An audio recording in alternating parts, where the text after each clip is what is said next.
Night Eternal is a game where 3 to 5 players will actually duke it out for blood. And this is actually a game that's played within the True Blood universe, kind of behind the scenes. Some of the different vampires throughout the ages have actually created this game, and they play, of course, with real blood and real stakes.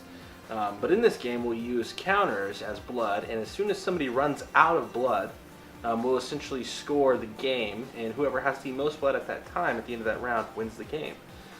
This is actually a pretty easy game to play. It's going to play in about 20 to 30 minutes, so it's a really good one to do whenever you've got just about an hour to play or so.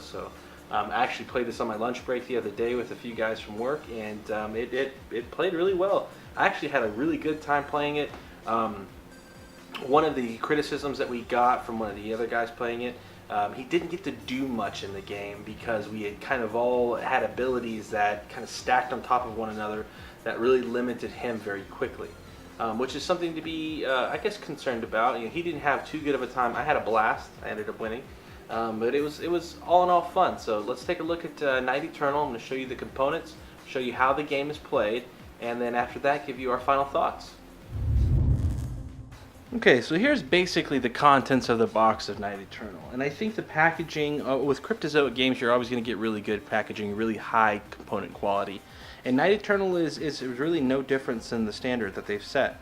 On the side here, you're going to see that we have different counters, right? Or they're sometimes called gem counters or sometimes stone counters. There's white, red, and black. And now each of these represents a numerical value of blood. And blood in this game, of course, as a vampire, is our life force. If we run out of blood, we lose the game immediately.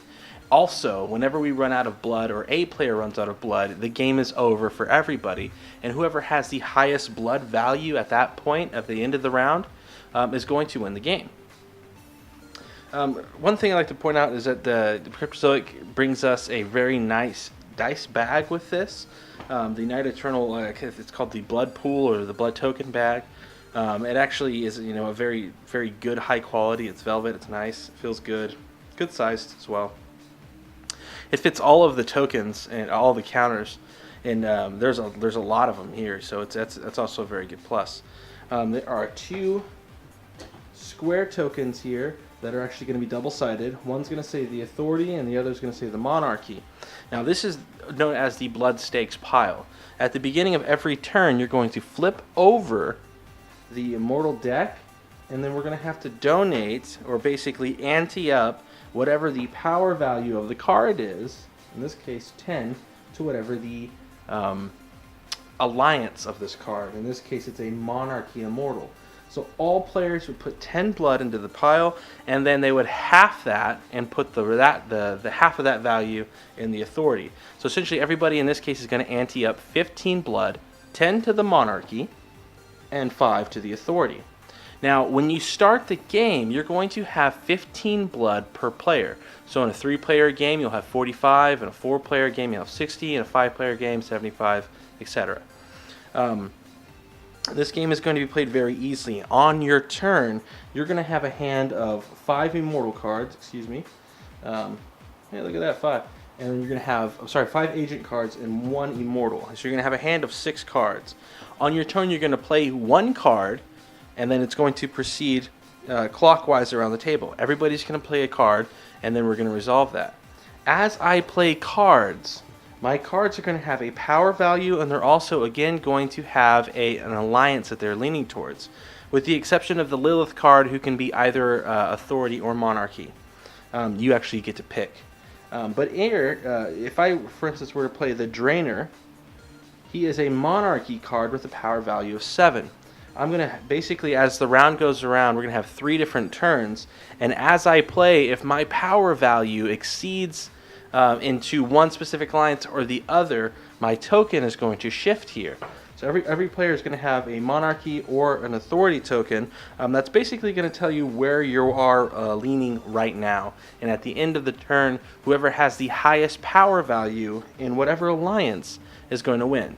So for instance, if I had the highest Authority value, I would get the 15 blood that was anteed here. And if my player across the table had the highest value in the Monarchy, they would get the 30 blood anteed up in there. Now there are going to be cards that we're going to play throughout the game, or throughout the round rather, that's going to either allow us to steal blood from one pool and give it to another, or maybe even steal blood from another player. So this is a very aggressive game, and it plays very, very fast, which is one of the reasons why I like it so much, especially for a lunchtime game or a game to kind of fill space if you're waiting on other people in your group or something like that. I don't think Night Eternal is going to be a game where you're going to want to play all night. I could be wrong, but for my gaming group, I could see this definitely something that hits the table frequently just as a good filler game, and I think we all need a few of those on the shelf at the end of the day. So let's take a look at some of the cards in closer detail, and again some of the tokens as well. So let's take a look at the starting hand of my game. I had a Power 1 Ravager, and the Ravager special ability says for each Ravager and each Monarchy Immortal in play, each foe bleeds 2 blood out of the game. And that basically means is that we're going to take 2 blood per Ravager and per Monarchy Immortal. You can see this is an agent because it has one of the blue backs.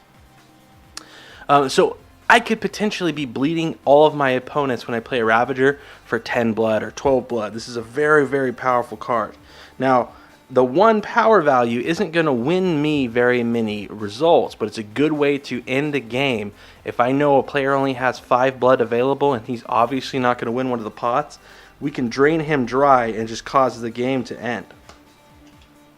I also have a Power 11 Ravager, which does the exact same thing, but it has an 11 power.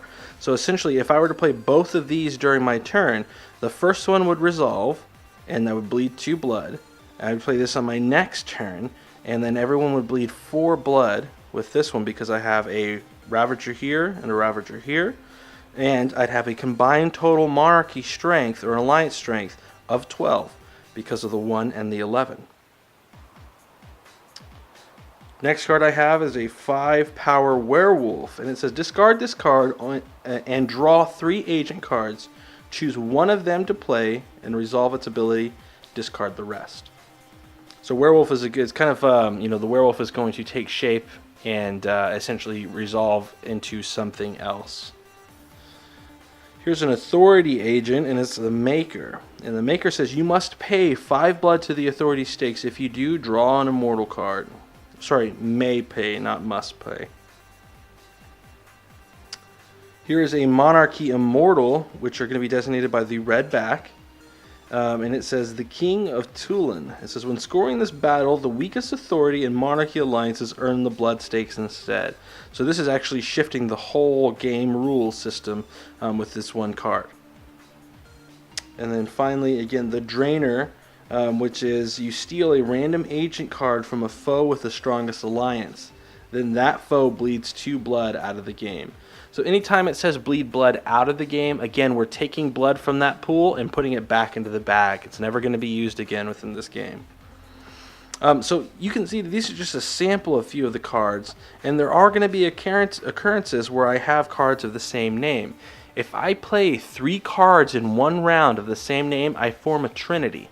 And when you form a trinity, whatever, say if I had another Ravager here that was a Power 5 Ravager, turn 1 I play this Ravager, turn 2 I play this Ravager, and turn 3 I play the 5 power Ravager. That's called a trinity. And when I play a trinity, whatever middle card value I have here, in this case 11, it's going to cause my opponents to bleed that much blood out of the game. So it's a very powerful mechanic if you can get a 3 of a kind while you're playing. So again, this game is very, very simple. It's essentially I play a card on my turn. We're going to go around the table until everybody has played 3 cards, unless there's a card that says otherwise. Whoever has the highest value, or whatever my highest combined alliance value is. Let's say I played these 3 cards. I'd have an alliance value of 12 in the Monarchy and a 2 in the Authority. So the 12 would be whatever my current alliance is, because that's the highest I have. So my token would be here. So as long as I had, let me just put these down. So if I have the strongest alliance here at the end of the round against all the players, I'd take whatever pot I have that I'm currently leaning toward. So in this case, the Monarchy. And since we had this card at the beginning of the game, the Monarchy had the highest pot. Now, there's a lot of room for strategy in this game depending on the cards I get. At the end of every game round, I'll draw, or everyone will draw one agent. There'll be cards that you can play that allow you to get more immortal cards. Immortal cards are fewer in the game because they're a lot stronger than your normal agents. But a lot of the agents allow you to use special abilities that let you pull immortal cards, either from other players or from the deck. So again, very aggressive, very aggro heavy game, but a lot of fun. I think it's something, again, that you're going to be able to put on the table very quickly, play a few rounds of it, have a good time, and just kind of a game where you don't have to, I say you don't have to think a lot. There's a lot of strategy in this game, but it's a game that's very easy to pick up and something that you don't have to really put a lot of processing power in it. We're not playing Twilight Imperium whenever we put Night Eternal on the table, so to speak.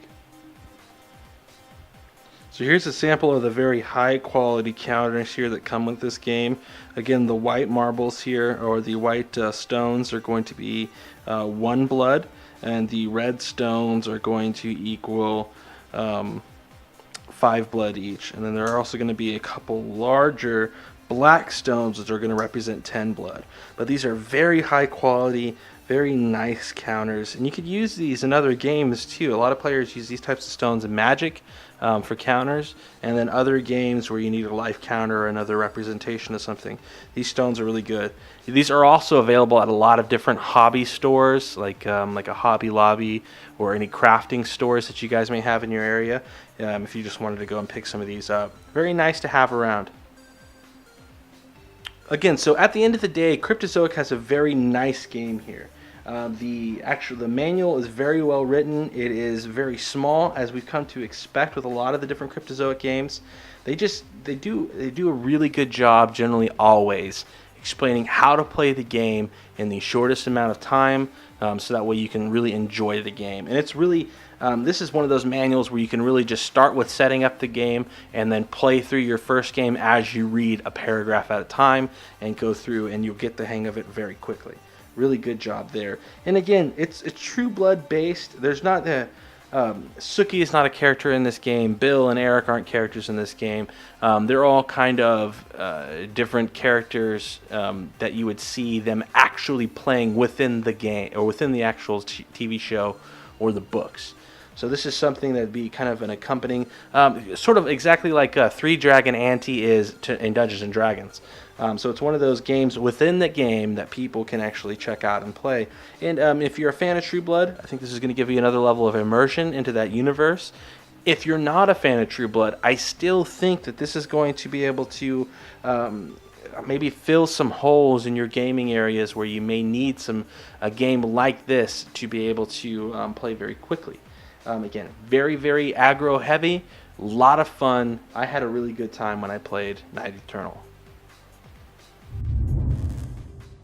So that's it for Night Eternal. Again, it's a game where you're going to be taking the role of a vampire, playing a very high stakes game of kind of vampire poker, I guess you could say. Either, or depending on how the game works, you'll either be favored towards the monarchy or the authority, and then you'll take the said blood stakes there if you have the highest in your alliance. Again, it's a really fun, really quick game to play. I think Cryptozoic has a really good game here. You could forget very easily that it's based on the True Blood universe, and it would still play fine. Maybe even better. I think that a lot of people have a lot of maybe preconceived notions about True Blood now. But you know, it's a campy show, and I think it's a good show for what it is. Anyway, check out Night Eternal. We're going to give this a 7 out of 10. Very quick, very light game. Very easy to teach new gamers how to play. Hope you guys like this video, and as always, if you haven't subscribed already to our channel, please do so. Thank you so much.